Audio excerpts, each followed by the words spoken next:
आप देख रहे हैं अब तक टीवी। आइए डालते हैं आज की मुख्य ताजा खबरों पर एक नजर।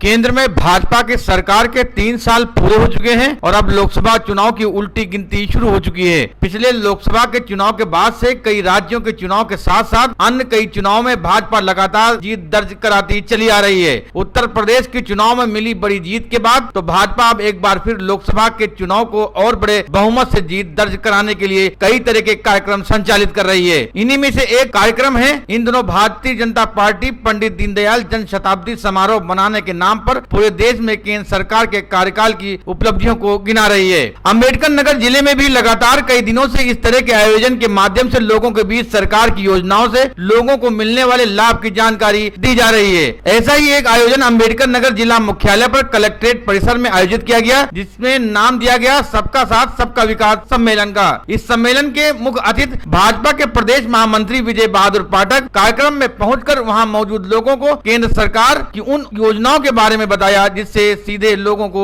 लाभ पहुंचा है। सम्मेलन को संबोधित करते हुए विजय बहादुर पाठक ने कहा कि नरेंद्र मोदी के नेतृत्व में भाजपा की केंद्र में 3 साल का कार्यकाल जिस तरह से पूरा किया गया वह बेमिसाल है। उन्होंने बताया कि सालों में केंद्र सरकार ने कुल 100 से अधिक योजनाएं जनता के लिए लागू की हैं। सरकार का कार्यक्रम है, ये सीधे इसका प्रसारण दिल्ली जाएगा। आप इतनी संख्या में आए हैं और इधर उधर बैठे हैं, इधर उधर खड़े हैं, ठीक नहीं है। गर्मी हो रही है, आपका प्रधानमंत्री आपका मुख्यमंत्री उसी टूटी व्यवस्था को लेकर के देश को इतने ऊंचे पहुंचाने का काम किया है और प्रदेश को ऊंचा पहुंचाने का काम कर रहे हैं, जिसमें प्रधानमंत्री जनधन योजना, मुद्रा योजना, उज्ज्वला योजना, startup India, stand up India जैसे तमाम योजनाओं के माध्यम से जहां एक तरफ युवाओं के लिए रोजगार के अवसर उपलब्ध कराए गए हैं, वहीं गाँव में गरीब और किसानों के लिए बहुत से लाभकारी योजना के माध्यम से लाभ पहुँचाए गए हैं। पत्रकारों से वार्ता करते हुए पाठक ने प्रदेश में कानून व्यवस्था को चुस्त करने का आश्वासन दिया है। इस सम्मेलन में भीड़ न जुटना कई तरह सवाल भी खड़ी कर रहा है। पिछले लोकसभा चुनाव के बाद से भाजपा के सांगठनिक ढांचे में काफी बदलाव देखने को मिला है और भाजपा के हर छोटे बड़े कार्यक्रम में काफी भीड़ देखने को मिलती रही है। संगठन के मामले में काफी मजबूत समझे जाने वाली भाजपा को इस कार्यक्रम में बड़ी निराशा देखने को मिली। कलेक्ट्रेट कैंपस में बाहर डॉक्टर अंबेडकर की प्रतिमा के पास आयोजित इस समारोह में लोगों की भीड़ जुटने को तो छोड़ दीजिए, भाजपा के कार्यकर्ताओं की संख्या भी